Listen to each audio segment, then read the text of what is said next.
Halo semuanya, kali ini saya ingin berbagi pengalaman dan juga berbagi ilmu kepada kamu semua ya. Ini adalah podcast Civitas Koteka, channelnya Civitas Koteka, dan saya kebetulan mendapatkan tugas untuk memberikan edukasi seri perjalanan. Dan kenapa saya kok diberi tugas itu? Karena saya memang suka melakukan perjalanan. Dan kali ini saya ingin mulai dari pertanyaan, mengapa saya suka melakukan perjalanan? Oke, ada 4 hal yang harus saya sampaikan sama kalian semua, kenapa saya menyukai perjalanan. Yang pertama itu adalah faktor genetik atau faktor keturunan. Jadi kebetulan ayah saya dan ibu saya itu suka sekali melakukan perjalanan atau berlibur atau silaturahmi ya lebih tepatnya. Kalau bahasa Maduranya itu nyari beleh. Nah, ini juga dilakukan oleh nenek saya dari garis ibu. Jadi nenek saya itu suka banget jalan silaturahmi, nyari kerabat yang mungkin lama menghilang atau tidak ada kabarnya. Jadi dicari walaupun sampai ke luar Madura. Lah ini akhirnya nurun nih ke ibu saya. Lah ibu saya itu suka banget sama silaturahmi. Jadi kalau dia misalnya nggak ada kerjaan ataupun mager gitu ya, ya udah dia pergi aja, pergi ke rumah saudara ataupun pergi ke mana gitu ya. Pokoknya jalan aja keluar dari rumah. Sementara ayah saya itu dia suka banget ngajak dulu ya karyawannya itu, pegawainya itu untuk berlibur, melakukan perjalanan, trip gitu ya. Jadi akhirnya karena saya dari kecil selalu diajak sama ayah dan ibu saya untuk silaturahmi ataupun misalnya jalan-jalan, sehingga itu yang membuat saya akhirnya tertarik untuk melakukan perjalanan. Apapun tujuannya ya, entah itu berlibur ataupun silaturahmi. Itu alasan kenapa saya menyukai melakukan perjalanan. Yang pertama. Yang kedua, kenapa saya suka melakukan perjalanan? Of course, ini karena privilege. Oke, privilege itu kan kita nggak pernah minta ya, nggak pernah milih mau jadi anaknya siapa. Tapi kebetulan saya itu bersyukur banget jadi anaknya ayah saya dan ibu saya. Selain mereka hobinya jalan-jalan, tentu saja juga uangnya ada. Sehingga waktu saya lulus pesantren dan kemudian saya melanjutkan kuliah saya di Jakarta. Jadi kalau pas liburan itu saya manfaatkan untuk melakukan perjalanan. Misalnya kalau di Jakarta kan kita misalnya pergi ke Bandung, kemudian pergi ke Jogja, atau bahkan saya sampai di luar Jawa ya, saya pergi ke Kalimantan, ke Pontianak, ke Sampit, ke Banjarmasin. Pokoknya kalau Pulau Kalimantan udah tuh, atau enggak ke Medan, ke Palembang, terus ke Lampung.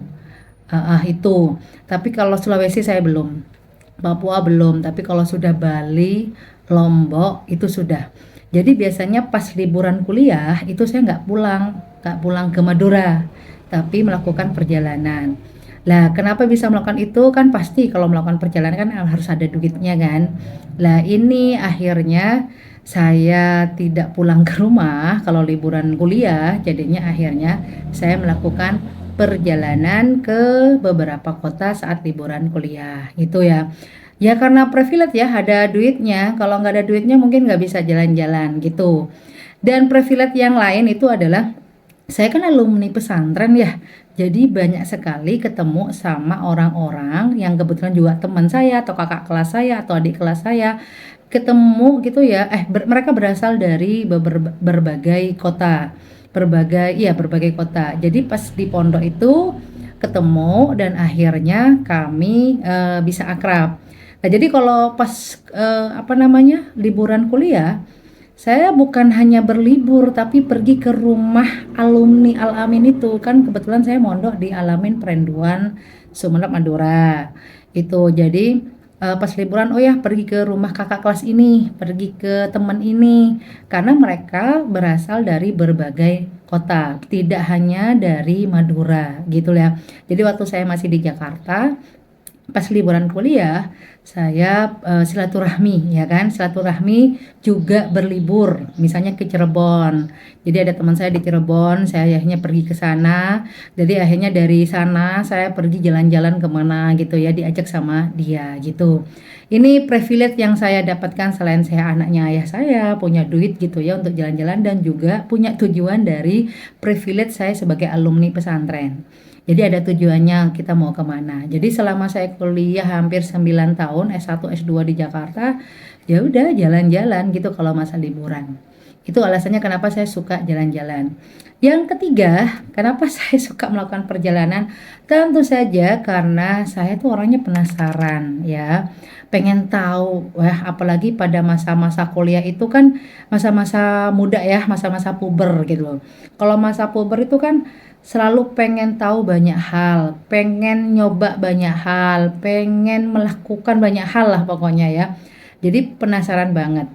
Artinya ingin belajar, ingin begini, ingin ingin banyak menambah wawasan. Akhirnya, dan ini juga berkaitan dengan literasi, ya nggak sih? Jadi kalau literasi itu kan tidak melulu kita ngomongin tentang buku, membaca ataupun menulis, tapi bagaimana kita mendapatkan wawasan, pengetahuan sehingga kita apa namanya bisa tahu banyak hal gitu ya. Karena kalau kita sudah literasinya kuat, maka perilaku kita juga lebih nice, lebih humble ataupun lebih baik, atau minimal kita bisa memahami bagaimana dunia ini bekerja. Itu ya. Itu jadi yang ketiga. Jadi karena dalam diri saya itu rasa penasarannya tinggi banget gitu ya. Sehingga ada media yaitu jalan-jalan, ada arahnya, ada apanya sih istilahnya, ada jalannya lah istilahnya ya. Ada jalannya, saya punya duit, saya punya alumni gitu ya. Terus punya bakat dari kecil suka jalan-jalan dari ayah dan ibu. Akhirnya so why not? Gitu kita jalan-jalan. Lagian kalau jalan-jalan kita nambah temen, nambah keluarga, nambah selainnya nambah pengetahuan pastinya. Jadi nambah pengalaman begitu. Dan yang keempat, ini yang terakhir, kenapa saya suka berjalan-jalan? Maaf, bukan berjalan-jalan, melakukan perjalanan. Of course, karena ini bisa mengasah mental saya, ya. Jadi gini, eh ada sebuah quote yang mengatakan bahwa jangan pernah percaya sama otakmu 100%. Kalau hari ini kamu sakit hati atau dikecewakan atau sedih atau marah, nggak apa-apa, nggak apa-apa. Jadi kamu bisa menikmati rasa itu dan tinggal nunggu waktunya. Kalau nanti sudah waktunya kamu bisa melupakan, itu pasti akan pergi. Lah, kenapa kok bisa bisa begitu, terjadi begitu? Jadi kan kita setiap hari itu kita tumbuh ya, menghadapi realita-realita yang mungkin lebih sulit. Misalnya nih ya, hari ini saya misalnya patah hati, misalnya ditolak atau ditinggalkan gitu ya sama cowok, patah hati gitu ya. Kayaknya saya udah hidup saya hancur, hidup saya sudah kayaknya berantakan kayak gitu-gitu ya. Jadi nggak apa-apa, nggak perlu nyari obat gimana gimana saya bisa keluar dari patah hati itu, nggak usah, ataupun membalas dendam gitu, nggak usah. Tinggal nunggu waktunya. Kapan waktunya? Ketika saya menghadapi eh, kesulitan yang lebih sulit, yang lebih sakit dari sakit hati itu. Sehingga kita kalau sudah semakin apa ya, ketemu atau menghadapi kesulitan yang lebih sulit, lebih berat lagi, terus semakin hari nemu lagi, ngadapin lagi yang lebih sulit lagi, sehingga kesulitan atau sakit hati, patah hati itu ya, maksudnya yang patah hati itu jadi kayak kecil banget gitu. Nah, itu namanya mental. Jadi, kenapa saya suka jalan? Karena untuk menguji mental saya. Saya harus mencoba untuk beradaptasi di sebuah kota atau negara yang saya kunjungi. Juga bisa survive gimana gitu ya. Terutama saat saya melakukan backpacker ya ke beberapa negara. Kayak kemarin yang baru-baru ini saya melakukan backpacker ke Eropa, dan itu benar-benar menguji mental saya. Jadi gini ceritanya. Jadi sebelum saya berangkat ke Eropa, jadi ada teman saya yang curhat gitu ya, yang curhat masalah masalah hidupnya gitu ya. Saya tuh jadi kayak kasihan, kayak iba, kayak jadi ikut nangis juga gitu loh ya.